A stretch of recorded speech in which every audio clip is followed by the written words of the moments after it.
جيبي لي هذاك الفنجان تاع القهوة وروحي هنا ندير لك واحد الوصفة اللي تخلي دير لك هذوك الخدود وهذوك الزنود وتولي عندك واحد لاطاي ما شاء الله. يعني راح تتخلصي من هذيك النحافة اللي راكي كارهة منها وبغيتي تحصلي على جسم يكون هايل اللي تلبسيها تجيك باهية. هيا البنات، قبل ما نبداو صليوا على النبي وما تنساوش خدكم بهذوك الاشتراكات وهذوك التعليقات الايجابيه، وما تنساوليش اللايكات يا البنات. اول حاجه تبداي بها جيبي لي المربى تاع التين ولا تاع العنب، يعني تاع الكرموس ولا تاع العنب، ولا اذا عندك امكانيه وقادره ديري ميلونج بين مربى التمر والعسل حنقول لك خير وخير وخير. حنايا درنا مربى تاع التين اللي هو الكرموس او الكرطوس. درت معاهم نص علبة تاع عسل عادي، انتي حبيتي ديري عسل نحل وعندك امكانية ديري، يعني راح تكون خير وخير وراح تكون فيها الصحة كبيرة. نخلط هذو المكونات مع بعضهم كما كنت تشوفوا فيهم ونبدأ نضيف المكونات الاخرى. كما كنت تشوفوا في المقلة راني نحمص في المكونات، دوك نفهمكم. جبت هنا جيبي كمية حوالي 2 مغارف تاع بذور الكتان، يعني موش مرحيين، باش الشكل تاع هذيك المسمنة يجيك شكلها شباب وتعرفي كل مكون واش كاين فيها. درت معها هنا بذور الشيا ودرت معها ثاني السانوج كيما هادو كامل ملاح، ودرت معاهم هنا شوفوا هنا عندك اختيار ان انا درت هنا مغرف كبيره تاع كاكاو، تحبي تعوضيها بشوكولاته الطلي ليك الاختيار. ثاني راح تجي بنينه وراح تجي ما شاء الله. انا درتها غير بالكاكاو، بس انت اذا كان حبيتي كيما قلت لك ديري شوكولاته الطلي يعني راح تجيك ما شاء الله. وهنا راح نزيد معاه ثاني مكون اللي راح يسمنك ومليح بزاف اللي هو هذو البذور اليقطين كيما هكا كيما تشوفيهم، يعني راني ما حمصتهمش درتهم مباشره.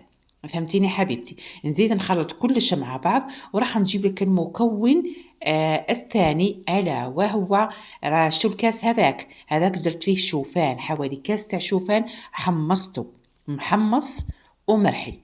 فهمتوا؟ كما تشوفوا نوريلكم هنا في بذور الكتان راح نقول لكم باللي راح نرحي كميه. هذه هي بذور الكتان راح نرحيها.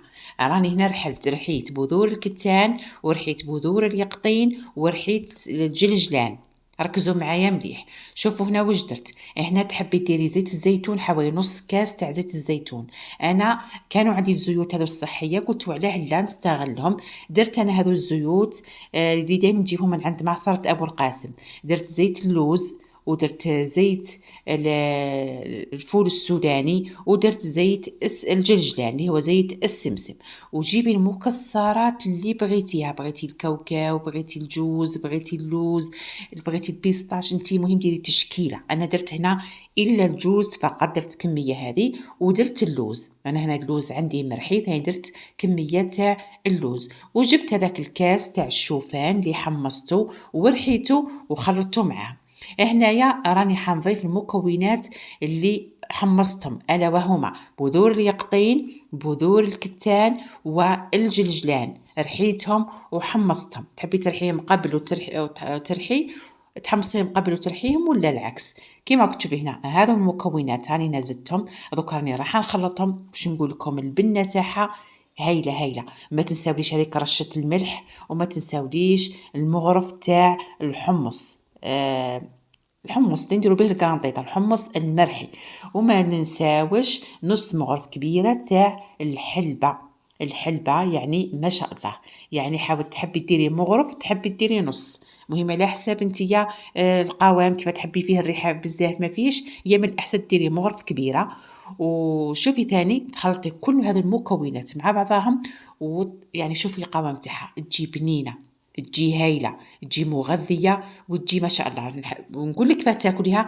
شوفي عندك صباح نص نهار ولا عشيه تاكلي مغرفه كبيره. هذيك المغرف حبيتي ديريها في الياغورت خير، تاكليها مع الياغورت خير، ولا ديريها مع الحليب. المهم تاكلي ثلاث مغارف كبار كما قلت لك. ودائما تاكليها بعد الماكله، مثلا فطرتي كملتي الفطور زيدي ادي هذه المغرف مع الياغورت، يعني راح تكون مغذيه وراح تكون ما شاء الله. وهكا تكوني درتي هذوك الخدود وهذاك لاطاي الباهي الشباب. وان شاء الله تعجبك الوصفه تاع نهار اليوم والى اللقاء.